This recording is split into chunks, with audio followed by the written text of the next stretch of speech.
예요. 자, 우리 양적 연구는 얘들아 방법론적 이론론을 전제로 했습니다. 기억나시죠? 방법론적 이론론의 뜻이 뭐였어요? 연구 방법 몇 개다? 1. 몇 개다? 수아야, 연구 방법이 몇 개야? 1. 한 개다. 그치? 자연현상이랑 사회문화 현상을 연구하는 방법은 하나다. 그래서 자연현상 연구하듯이 사회문화 현상을 연구하면 된다라고 했어요. 그래서 수량화, 계량화된 자료를 수집해서 그걸 분석해가지고 앞서 세운 가설과 비교해서 검증의 과정을 거쳐서 결론 도출하고 일반화를 시키는 게 바로 양적 연구 과정이었습니다.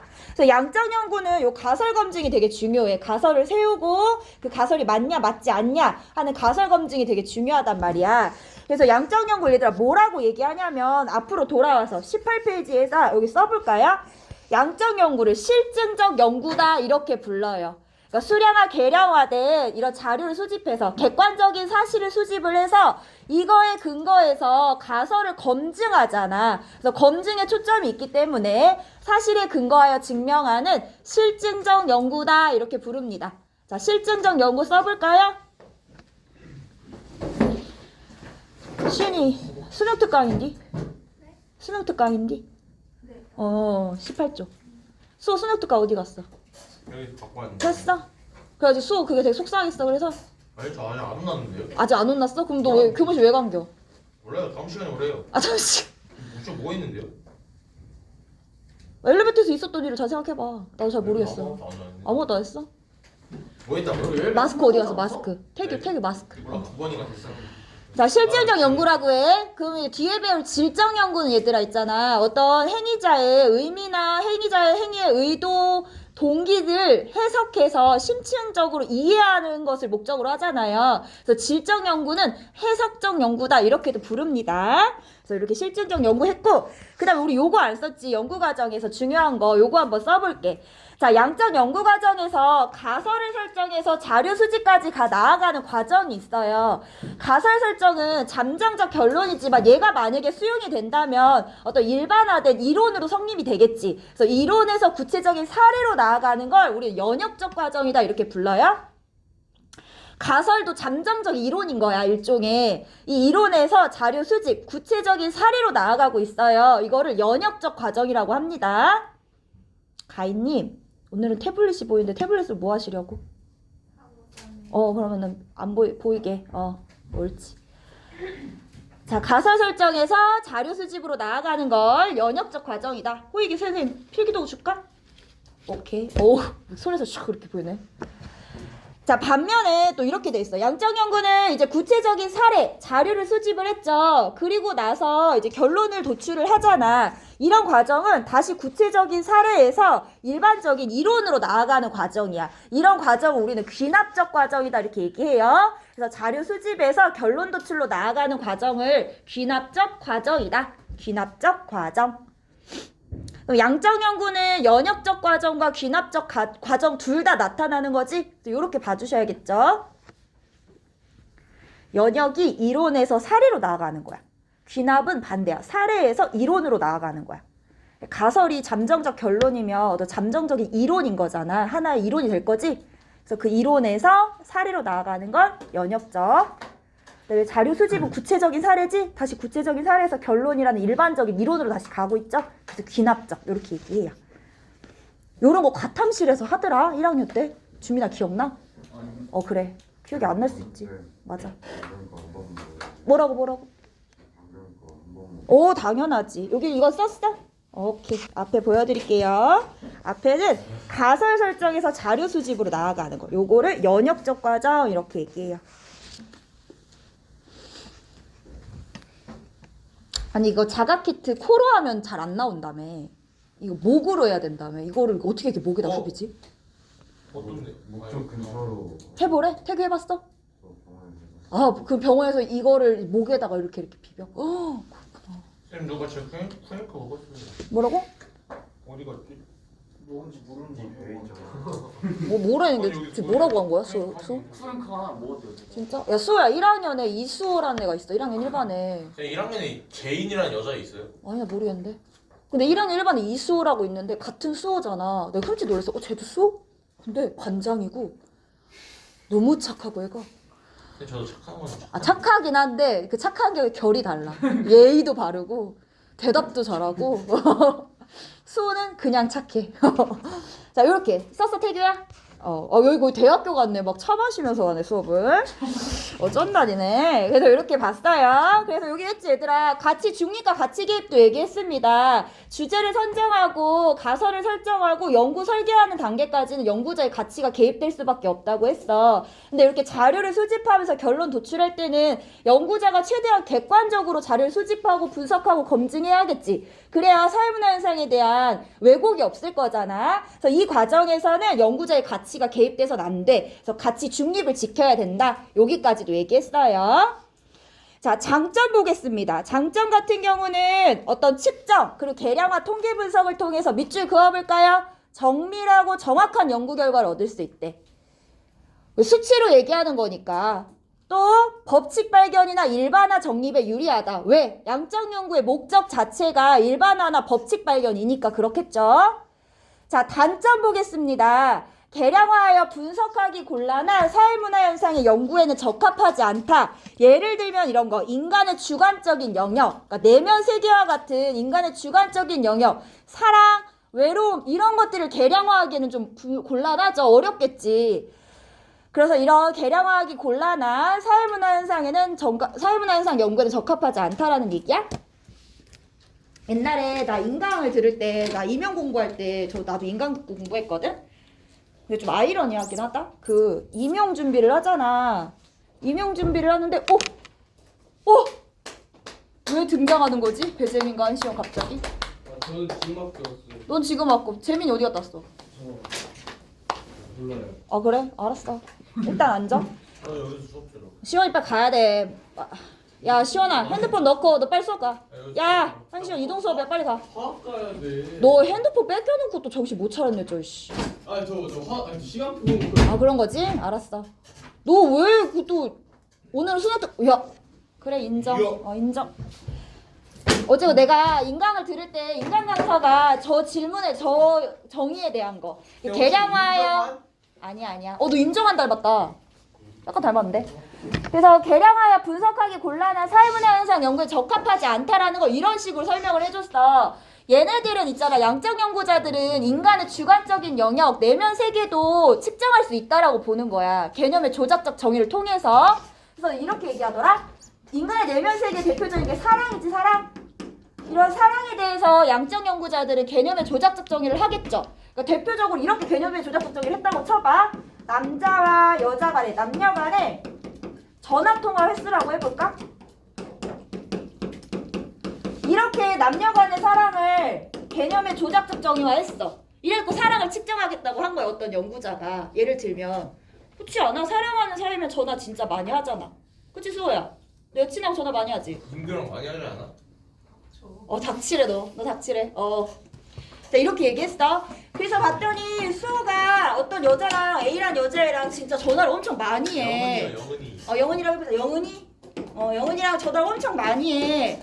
그래서 수호랑 영은이랑 진짜 사랑하나 보다 이렇게 양적 연구자들은 결론을 내릴 수가 있는데 알고 보니까 있잖아. 영은이는 수호를 사랑해서 전화한 게 아니라 얘한테 돈을 뜯어내고 싶은 거지. 그래서 사랑한 척 해가지고 전화를 한 거야. 사랑한 척해서 수호를 계속 꼬셔내기 위해서 수호한테 전화하고 그러면서 수호야 너 알바비 탔더라. 그 알바비 나 좀 빌려줄 수 있어? 그럼 수호는 에헤 하면서 주겠지 또. 그렇지. 안 돼요. 이런 식으로 그럼 얘 전화통화 횟수는 100번이 되겠지만 얘네들이 진짜 사랑하는 사이라고 얘기할 수 있을까? 없지. 그러니까 뭔 소리냐면 양적 연구는 개념의 조작적 정의, 인간의 내면 세계 주관적인 영역에 대해서 개념의 조작적 정의를 하다 보면 이런 사랑이나 외로움, 이런 내면 세계에 대한 왜곡이 나타날 수밖에 없다라는 거야.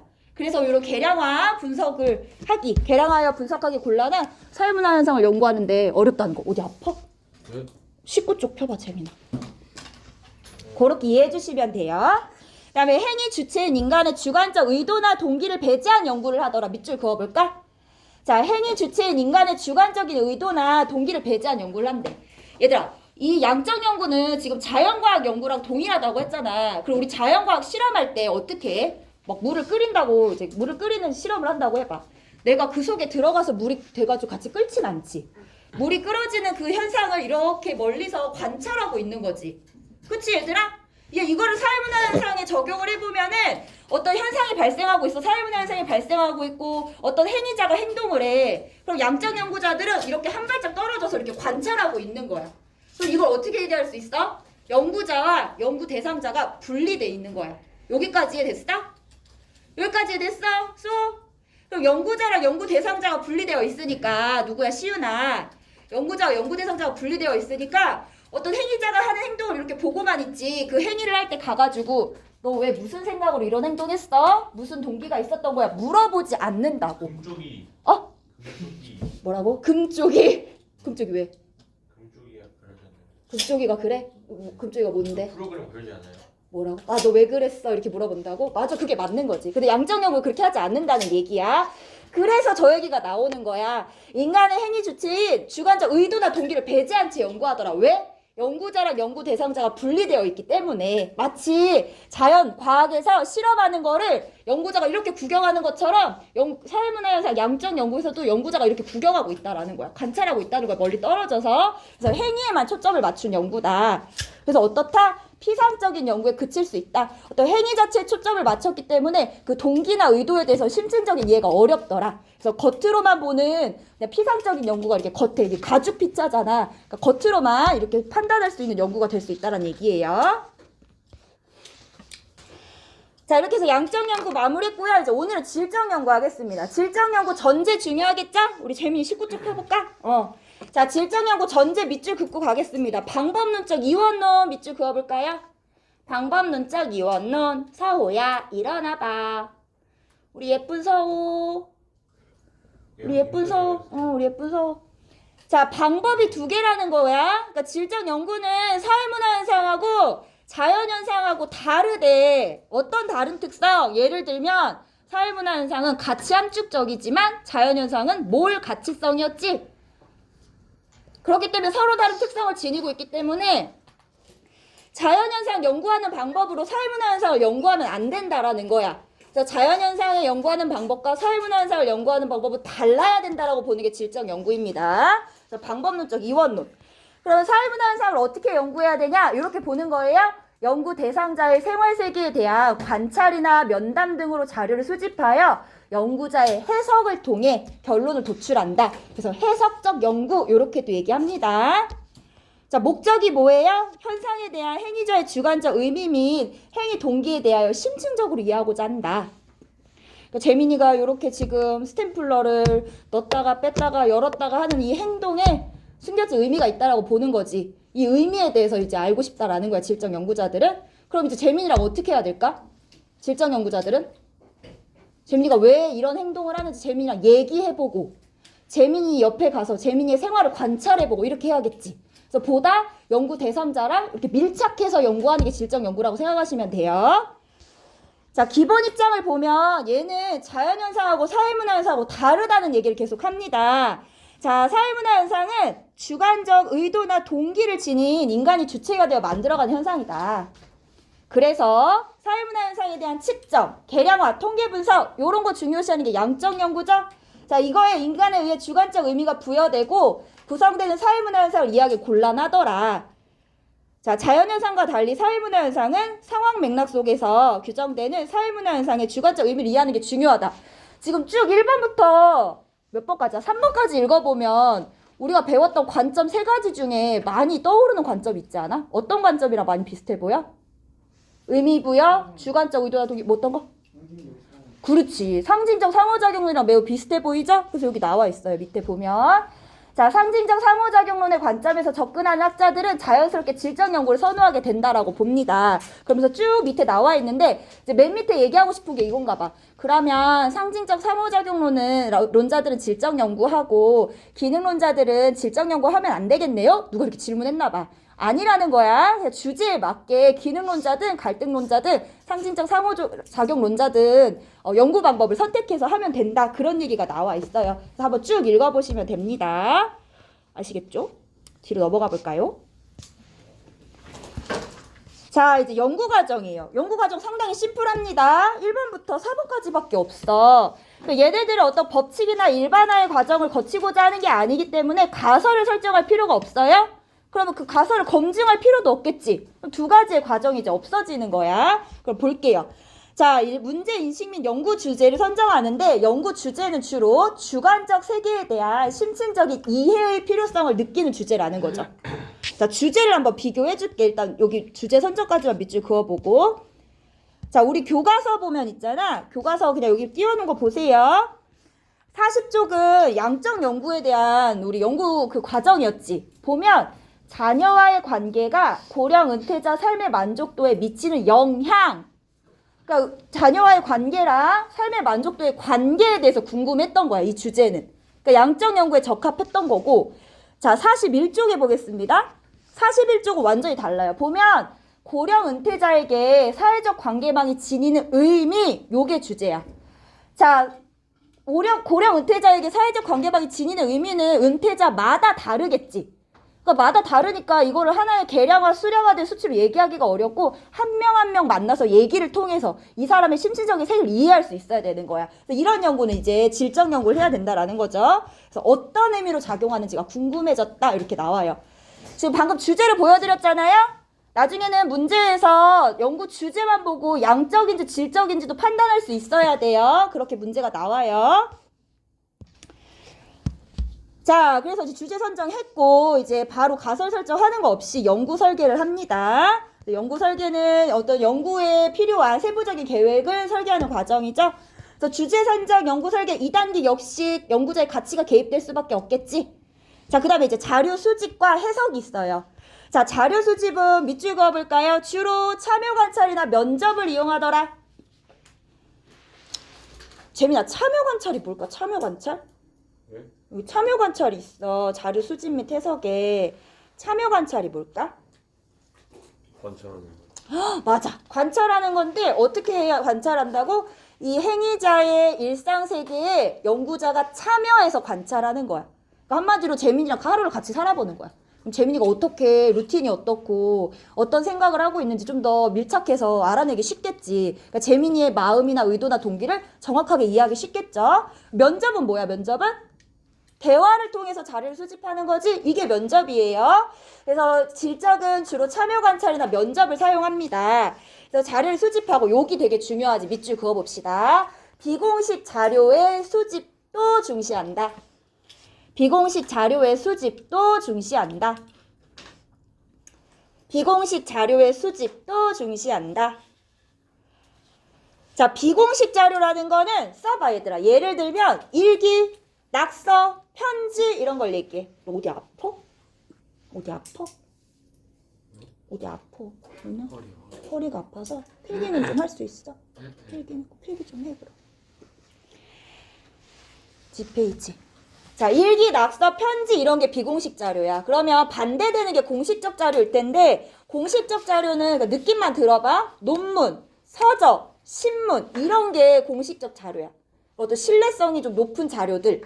근데 이런 거는 그냥 개인의 기록이잖아. 이런 것들을 비공식 자료라고 얘기하는데 질적 연구는 비공식 자료의 수집도 중시한대. 그러니까 공식적 자료도 수집하면서 비공식 자료도 같이 수집을 하는 거야. 왜냐면 행위자의 심층적인 세계, 그 일상 세계에 대한 이해를 하려면 이 사람에 대한 개인적인 자기가 이렇게 써놓은 기록들도 되게 중요할 거잖아. 그게 이 사람의 심리 상태, 의도, 동기를 이해하는 더 확실하게 이렇게 도움이 되는 연구 자료 수집이겠지? 자료 방법이겠지? 그래서 비공식 자료의 수집도 중요시한다라는 거. 이것만 수집하는 건 아니에요. 아시겠죠? 중시하며 자 밑줄 그어볼까요? 직관적 통찰과 감정이입적 이해 기법을 통해 그래서 직관적 통찰이나 감정이입적 이해 기법을 사용한다. 을 통해 자료를 수집하고 해석하더라. 자, 직관적 통찰 왼쪽에 나와 있습니다. 논리적 추론하고 반대되는 말이야. 논리적 추론하고 반대되는 말인데 직관이란 읽어볼게요. 직관이란 어떤 대상이나 현상을 보고 즉각적으로 느끼는 거. 통찰을 예리한 관찰력으로 사물을 꿰뚫어 보는 거. 그래서 직관적 통찰이라는 건 통계적 분석이나 논리적 계산 이런 게 논리적 추론인데 이게 아니라 주의 깊게 관찰하고 경험하는 과정에서 현상의 본질적인 측면을 꿰뚫어 보는 게 직관적 통찰이래. 너무 어렵지? 그 뭐냐면 어떤 연구 대상자, 행위자를 보자마자 그 연구자가 바로 그 사람을 꿰뚫어보고 그 사람의 의도나 동기를 한 번에 딱 파악하는 거야. 어렵지. 예를 들어줄게. 이런 느낌이야. 항상 내 사례를 드는데 준민아, 내 사례를 드는데 들어봐봐. 내가 있잖아, 되게 결혼을 빨리 해가지고 20대 때, 그러니까 27에 첫째를 낳았어. 근데 내 주변에 결혼한 친구들이 한 명도 없어. 근데 우리 집 첫째가 맨날 빽빽 울어. 막 눕혀놔도 울고 안아도 울고 뭐 어르고 달래도 맨날 울어. 그래가지고 이 젊은 엄마가 어떻게 했느냐, 핸드폰을 검색을 해보니까 이런 앱이 있어.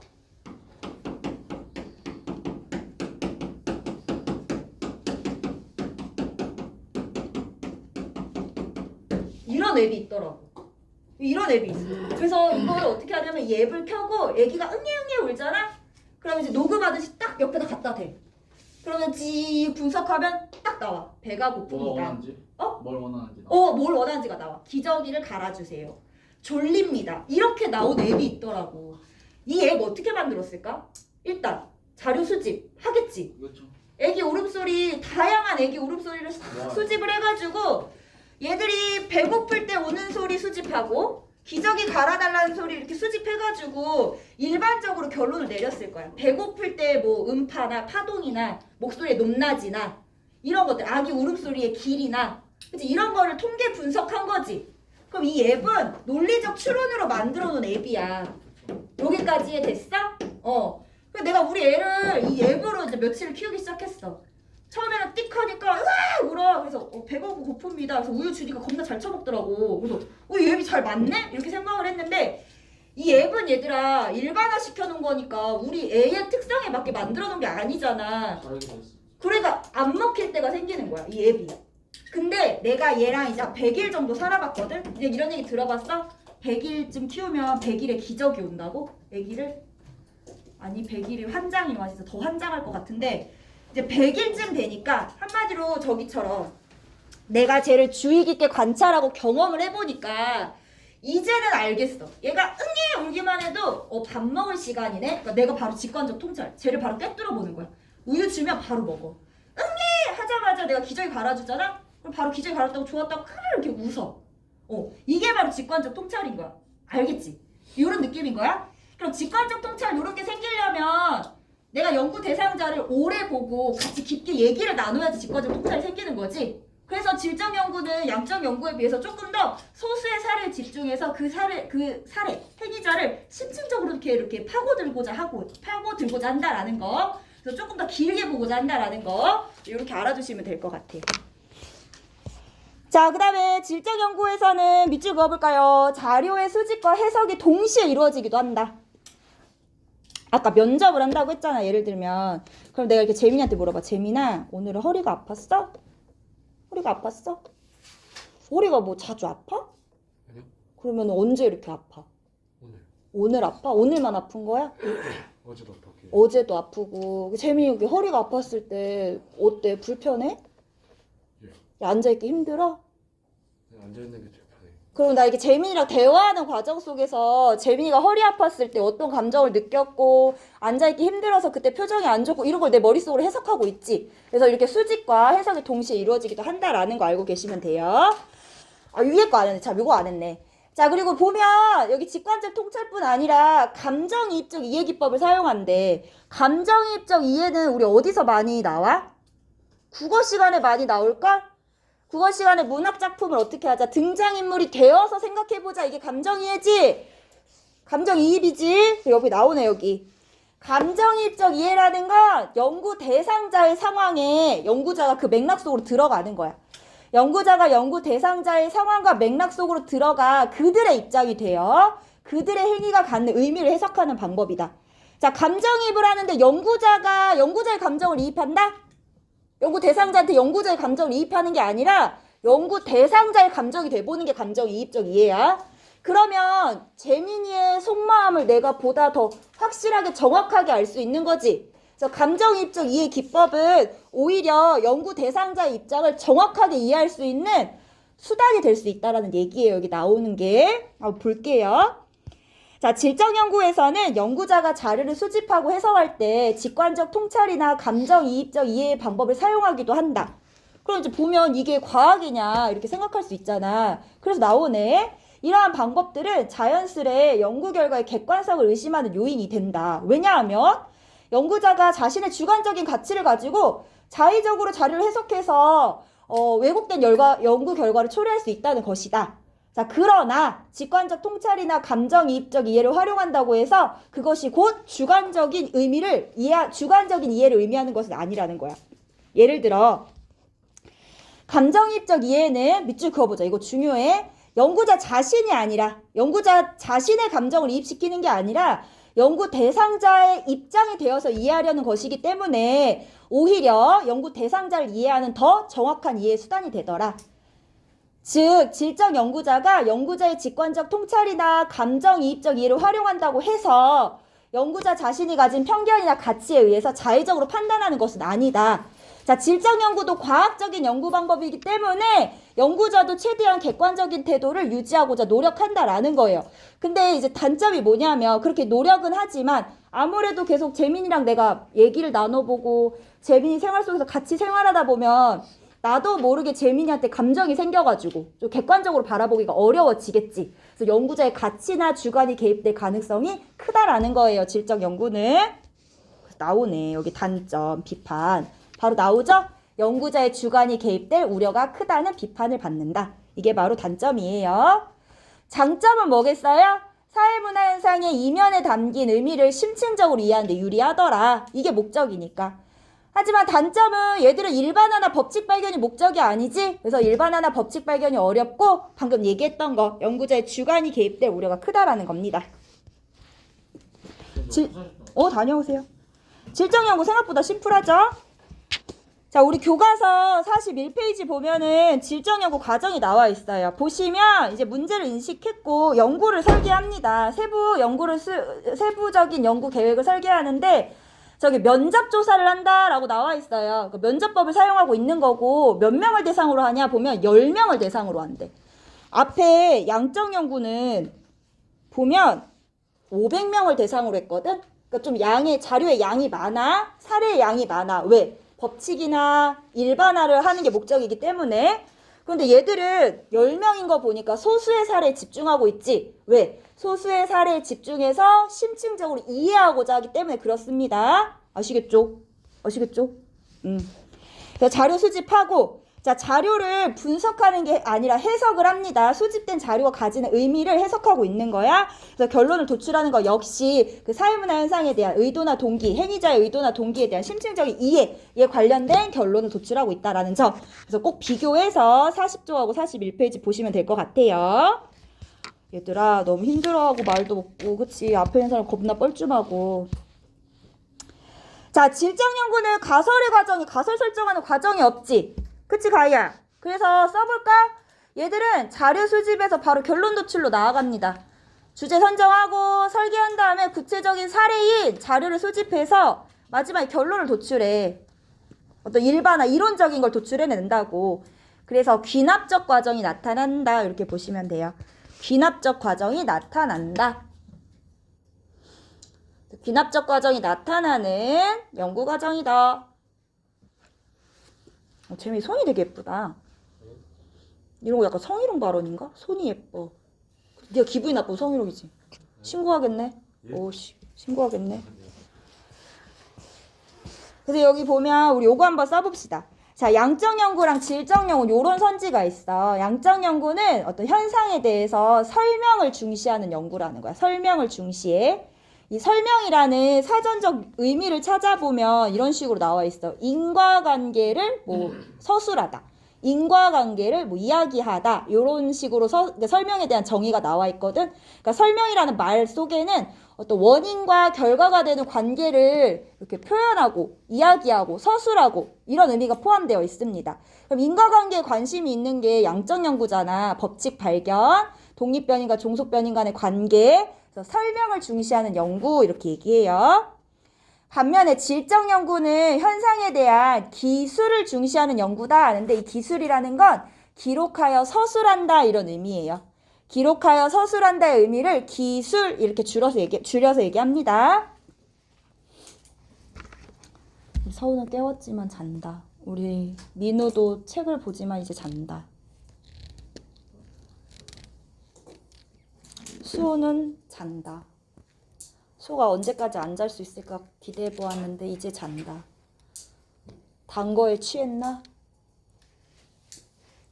재영아, 단 거에 취했나? 그런 듯. 자, 기술이라는 거를 저거 한번 설명해 줄게. 기록하여 서술한다는 얘기가 이런 거야. 자, 어떤 사랑에 대해서 연구한다고 할 때, 이거 사랑이라고 하지 말고 만족도라고 얘기해. 삶에 만족감을 주는 요인에 대해서 연구를 한다고 해봅시다. 그러면 인생에 만족감을 줄 수 있는 요인은 진짜 여러 개가 있겠지. 뭐 여러 경제적인 요인도 있을 때고, 사회적인 지위 이런 것도 있을 때고, 뭐 권력적인 거, 정치적인 요인도 있을 때고, 뭐 사회적 관계망 이런 것들 등 삶의 만족도에 줄 수 있는 요인은 여러 가지가 있을 거야. 양적 연구는 이 여러 가지 요인들 중에서 한 가지의 요인을 딱 집중해. 관계망, 사회적 관계망이 만족감을 주는 그 관계, 영향. 그래서 이 여러 가지 요인 중에서 한 가지의 변인과 변인 간의 관계에 집중하는 게 양적 연구. 그래서 관계망과 만족감에 대해서 설명하고자 하는 게 양적 연구야. 근데 질적 연구는 그게 아니라 만족감이라는 게 가져다주는 의미에 대해서 궁금한 거잖아. 어떤 게 만족감을 가져다 주느냐. 그리고 의미가 궁금한 거니까 이 만족감을 가져다 줄 수 있는 여러 가지 배경에 대해서 다 고려를 합니다. 그러면 이제 관찰을 할 때, 볼 때, 현상에 대해서 볼 때 이 만족감을 재민이 삶의 만족감을 가져다 주는 게 뭐가 있지? 그럼 재민이의 삶을 이렇게 보면서 재민이가 어떨 때 좋아하는지 쭉 계속 보는 거야. 재민이가 친구를 만날 때 되게 좋아하네? 친구를 만날 때 재민이의 표정이 밝아졌다. 재민이가 돈이 생기니까 좋아하네? 돈이 생기니까 재민이 또 얼굴이 좋아졌다. 이런 식으로 재민이의 만족감을 가져다 줄 수 있는 여러 가지 요인들을 다 고려해서 그것들을 다 기록합니다. 서술합니다. 있는 대로, 있는 그대로. 그 다음에 이제 재민이를 종합적으로 이해하는 거야. 아, 재민이한테 만족감을 가져다 준다는 건 어떤 돈이거나 친구를 만나는 거거나 어떤 학교에서 뭐 권력을 쥐었거나 이런 요인들이 재민이한테 만족감을 주는구나, 이렇게 결론을 내리는 거야. 그래서 여러 가지 배경, 만족감을 주는 다양한 배경들에 대해서 다 고려해야 되기 때문에 모든 배경을 있는 그대로 다 기록하고 서술하는 거예요. 그래서 기술을 중시하는 연구다, 이렇게 얘기해 주시면 돼요. 그래서 상호보완 관계라는 거는 일어나 쉬어나 둘 다가 필요하다라는 거. 양적이든 질적이든. 생기부를 비유해보자면 양적 연구는 우리 등급이지? 내신 등급? 그게 양적이지. 너희들에 대해서 관찰하고 측정한 거잖아. 너희들의 학업 역량에 대해서. 반면에 세특이나 행발 같은 거는 뭐겠어? 너희들의, 그렇지, 어떤 연구자가 너희들을 심층적으로 이해한, 그러니까 선생님이 기록한 거, 기록해서 서술한 질적 연구가 되겠죠? 그래서 이렇게 해서 두 개가 다 필요하다는 거. 그럼 너희들을 이해하려면 성적도 봐야 되지만 행발도 봐야 되고 세특도 봐야 되는 거잖아. 그래서 둘 다 보완관계가 필요하다라는 겁니다. 얘들아, 일어나보자. 힘든 거 너무 잘 알아. 자, 우리 23쪽 펴볼까요? 23쪽? 문제를 23쪽 볼게요. 자, 지금 보면 연구 주제랑 대상만 주고서 저게 양적이냐 질적이냐 묻고 있어. 여러분들이 한번 얘기해보세요. 부모의 양육 태도와 중학생 자녀의 스마트폰 의존 정도 간의 상관관계를 연구한대. 그리고 연구 대상이 설문조사를 실시한다고 이렇게 나와 있어. 자, 두 가지 단서를 보고 무슨 연구 방법인지 얘기해봅시다. 뭘까요? 재민이가 썼어. 양적. 그렇지. 양적 연구 방법이에요. 아유, 우리 그래도 시윤이가 너무 예뻐. 막 잠 깨려고 이렇게 도리도리도 하고, 그치? 너무 예뻐. 그러니까 시윤아, 여기 상관관계를 연구한다 이런 준제가 나오면 양적 연구다 이렇게 보시면 돼. 변인과 변인 간의 관계를 연구하고자 하는 거고, 설문조사, 아까 질문지 같은 거 많이 한다고 했지, 주로. 자, 밑에도 또 나와 있다. 봐봐. 자, 원격 수업 참여도와 학업 성취도 간의 관계를 연구하고자 하는데, 그럼 이거는 무슨 연구를 해야 돼? 무슨 연구를 해야 돼요? 자, 원격 수업 참여도와 학업 성취도 간의 관계, 변인과 변인 간의 관계를 연구하고 싶어. 무슨 연구해야 돼, 얘들아? 양적 연구. 그렇지. 그럼 A는 양적 연구가 되고. 자, 원격 수업을 받는 학생들의 심리와 일상생활. 이건 학생들마다 다르겠지. 이 학생들만의 의도나 동기를 우리가 이해를 해줘야 돼. 이건 뭐겠어? 질적 연구. B는 질적 연구 이렇게 되겠죠. 오른쪽으로 가볼까요? 자, 조손가족 청소년이 대인관계에서 경험하는 외로움의 의미 밑줄 그어봅시다. 그러면 이 조손가족 청소년이 경험하는 외로움의 의미는 청소년마다 다를 거야. 그 다른 거를 우리가 소수의 사례에 집중해서 심층적으로 이해해야 되잖아요. 그래서 8명의 대상으로 심층 면담을 했다고 나와 있어요. 무슨 연구한 거다 이 사람?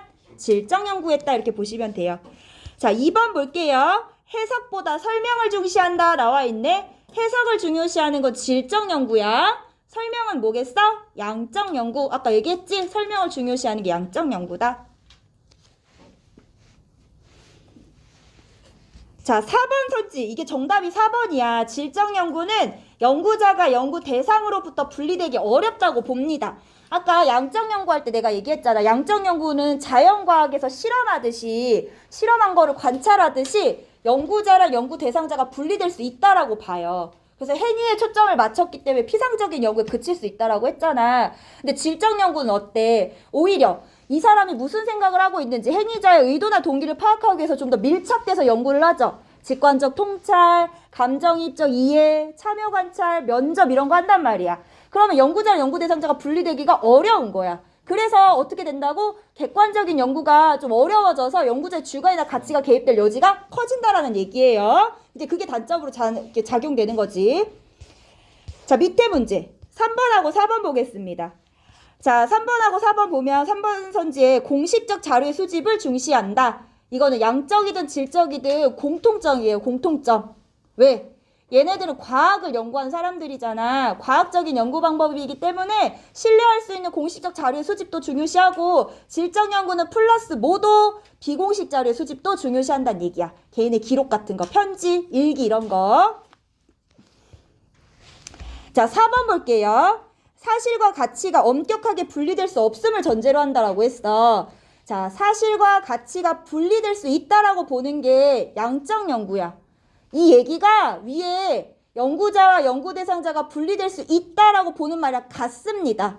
그러니까 연구 대상자랑 연구자가 분리될 수 있기 때문에 양적 연구는 객관적인 연구가 보다 가능하다고 보잖아요. 같은 말이에요. 사실과 가치가 분리될 수 있기 때문에 연구자의 가치가 개입될 여지가 적어. 행위를 있는 그대로 연구할 수 있어. 그래서 객관적인 연구가 가능해. 분리될 수 있어. 이렇게 보는 게 양적 연구라는 거 보시면 되겠습니다. 어려운 선지였어요? 뒤로 가볼게요.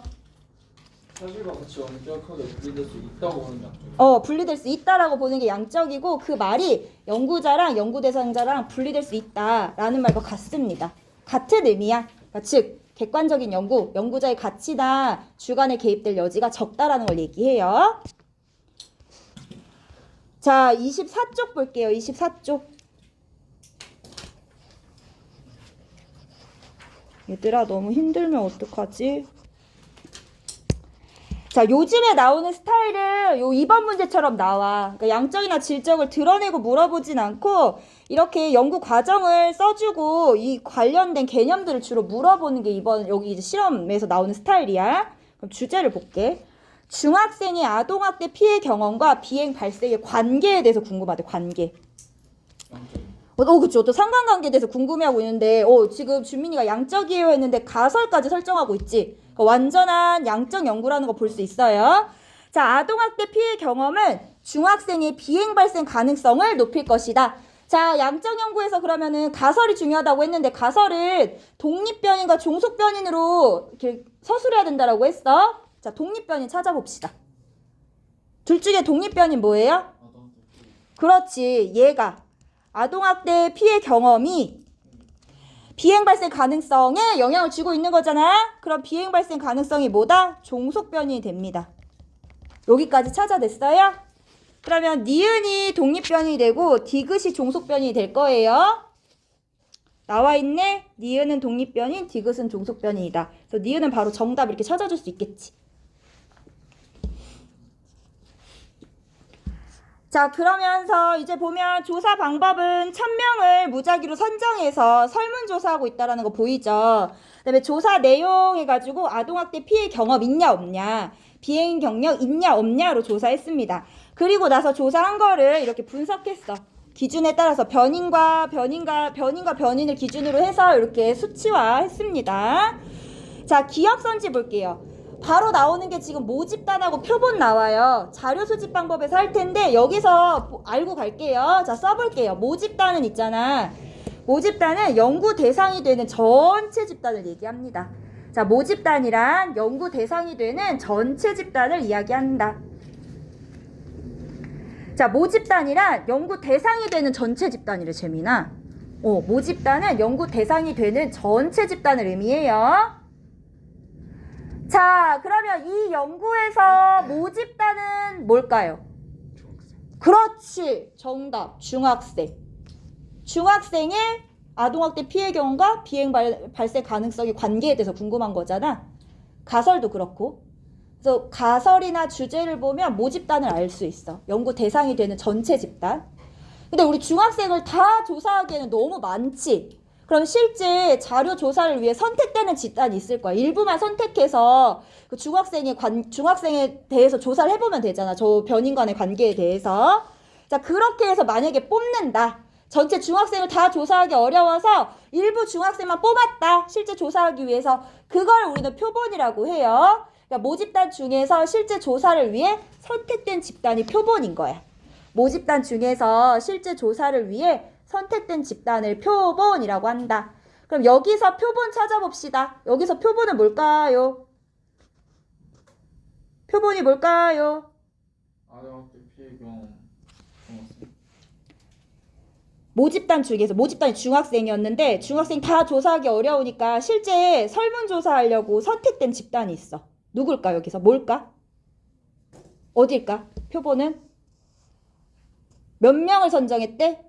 1000명을 선정했대. 중학생 1000명을 선정해서 얘들한테 설문조사 한 거야. 그럼 실제 조사는 1000명 데리고 한 거지? 그러면 1000명, 중학생 1000명, 전국 중학생 1000명이 표본이 되는 거야. 이해됐어? 중학생 전체가 되는 집단, 연구 대상이 되는 전체 집단이 모집단. 이 중에서 일부를 뽑아서 실제 조사를 했어. 이게 표본. 여기서는 중학생과 1000명이 모집단과 표본이 되는 거예요. 그래서 기억은 맞는 게 되는 거야. 1분 남았네. 이거 빨리 풀고 끝내야겠다. 자, 디귿은 실험 집단. 그 다음에 여기 통제 집단 얘기 나와 있는데 지금만 써놓으세요. 실험 집단하고 통제 집단은 얘들아 자료 수집 방법 중에 실험법에서 사용하는 단어들입니다. 개념. 근데 얘는 설문조사 했다고 했지? 얘는 질문지법 돌린 거야. 질문지 한 거야. 그래서 틀렸어. 자, 다시 보면 얘 지금 설문조사 했대.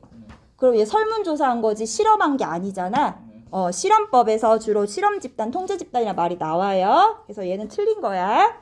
뒤에 가서 또 자세히 설명해 드릴게요. 리을 때문에 이거 했어. 이거 리을, 이 표 읽을 줄 알아야지 풀어. 자, 표 읽어봅시다. 아동학대 피해 경험이 있는 중학생 얘기했어. 자, 따라가 볼게. 아동학대 피해 경험이 있는 중학생. 요렇게요. 노란색으로 즐거운 거 맞아요? 몇 명이야 얘들아? 170명. 170명이랑 또 더해야지. 한 명 더. 50명 있어야지. 여기 이 노란색 줄 다잖아. 아동학대 피해 경험이 있는 중학생. 그러면 몇 명? 220명. 중에서 했으니까 분해. 여기까지만 하자. 자, 비행 경력이 있는 비율이래. 그럼 이 중에서 비행 경력이 있는 애들은 요거지, 요거. 170명이지. 자, 220분의 170 곱하기 100 요 비율을 물어본 거예요. 계산을 내가 해봤는데 77.2% 약 나옵니다. 자, 마지막 요것만 해보자. 아동학대 피해 경험이 없는 중학생은 똑같이. 자, 보라색으로 가볼게. 아동학대 피해 경험이 없어요. 요렇게 가야 되는 거야. 얘네들 몇 명이야? 780명. 자, 780명. 자, 이 중에서 비행 경력이 있어요 하는 애들 요거 330명이지? 330명. 자, 곱하기 100 해보세요. 해보면 42.3% 요렇게 나와요. 이 42.3%의 2배 미만이냐고 물었어. 77.2%가. 42.3% 곱하기 2 하면 80 몇 % 나오겠지. 그거보다 적죠? 그러니까 2배 미만이 되는 거야. 그래서 리을이 답이 될 수가 있는 거예요. 요거 읽을 줄 알아야 돼 얘들아. 아셨죠? 더 하고 싶었는데 우린 좀 늦었네. 여기